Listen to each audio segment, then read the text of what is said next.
Christy Curry is taking the Alabama Crimson Tide women's basketball team into the Pete Maravich Center to play Kim Mulkey and the LSU Tigers. It's going to be an interesting game. It's a top 25 game. Alabama is 24 and or is 24th in the nation, 19-3. They lost to Tennessee, they lost to Auburn, they lost to South Carolina. Went undefeated in non-conference play. Great team right there. Now, LSU is currently 6th in the nation.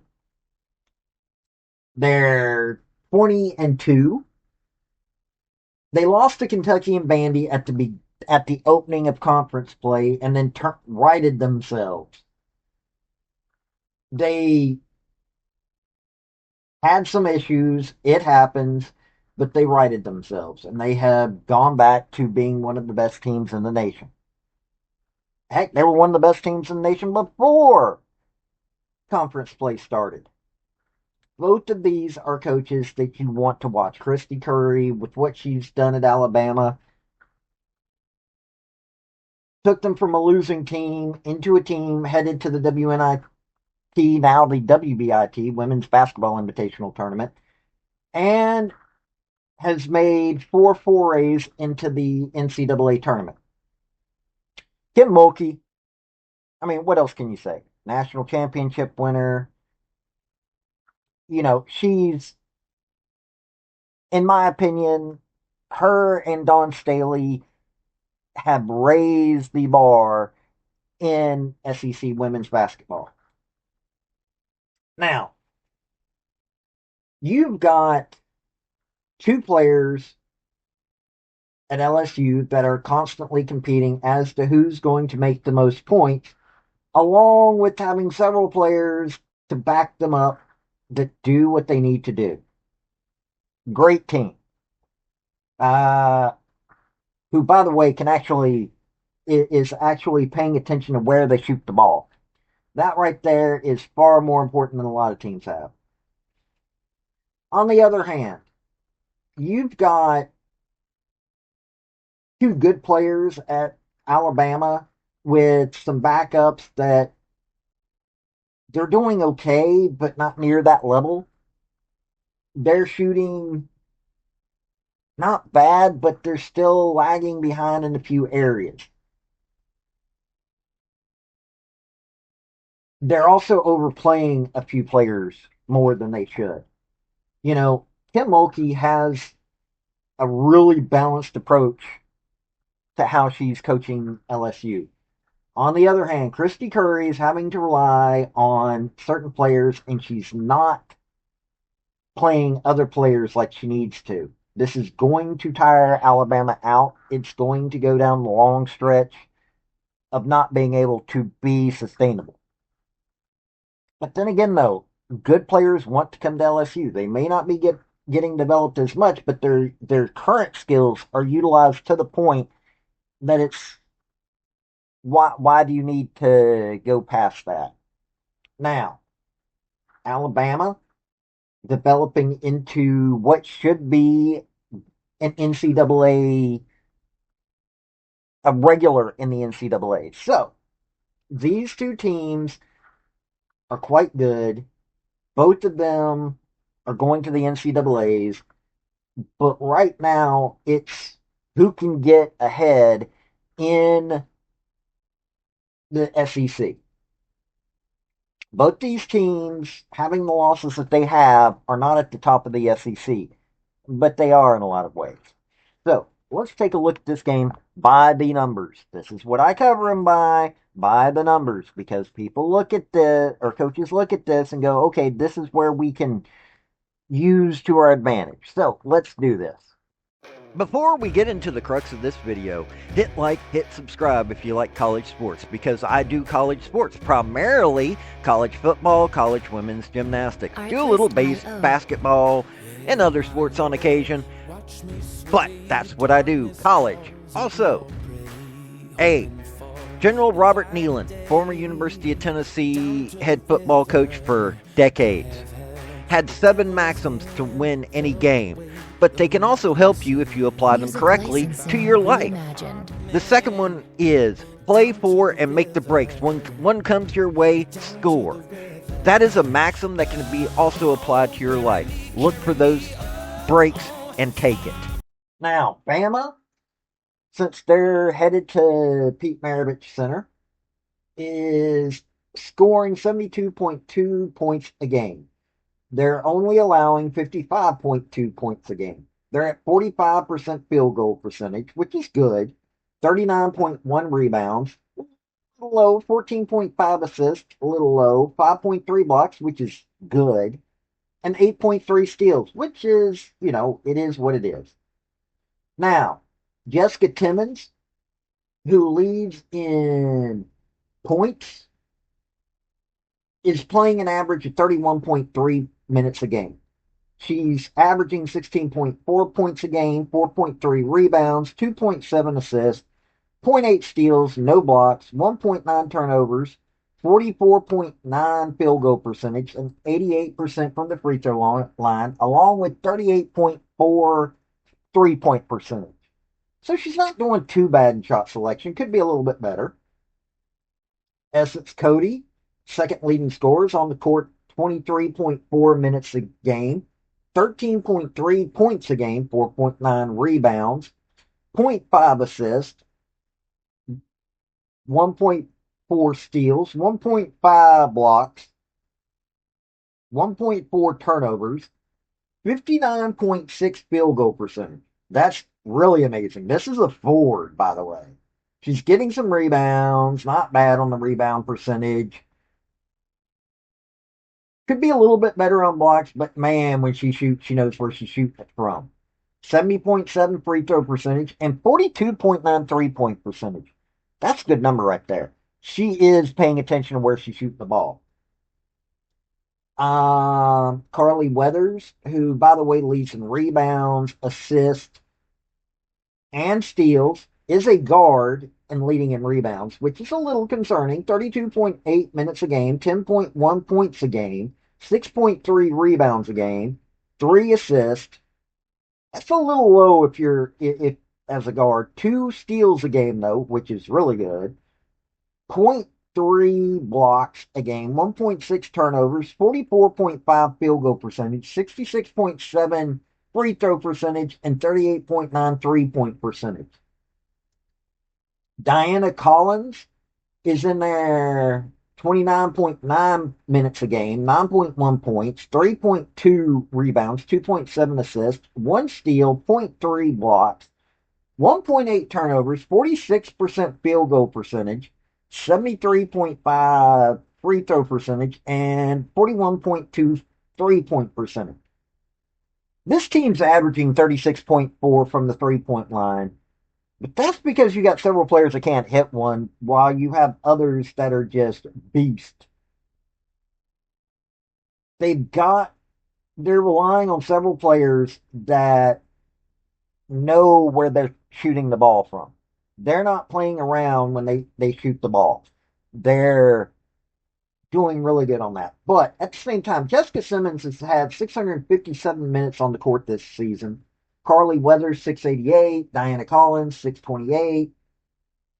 Tamia Scott is at 507, while you have 4 players sitting at double digits.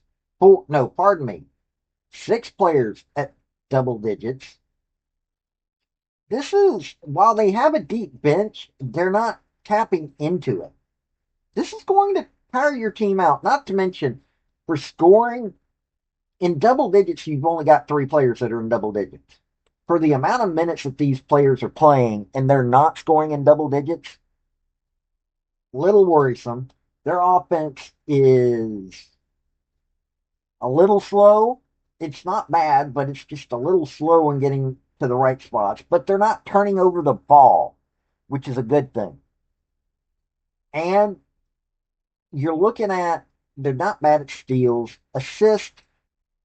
They're not throwing it to the their teammates as much as they need to.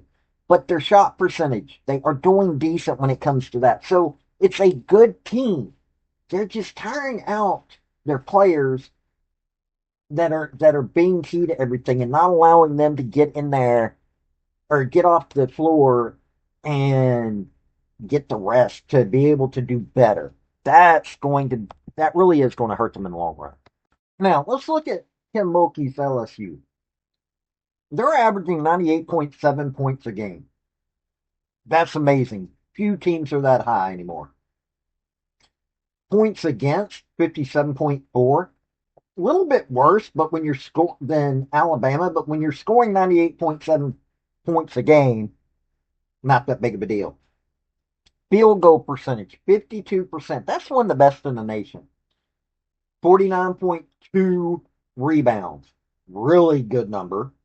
19.3 assists, which is a good number. They're far better at teamwork than Bama is. Blocks, 5.1, about the same. But 13.2 steals. They really are dominating in a lot of ways. Now, Malaysia Fulwilly has just become the leading scorer.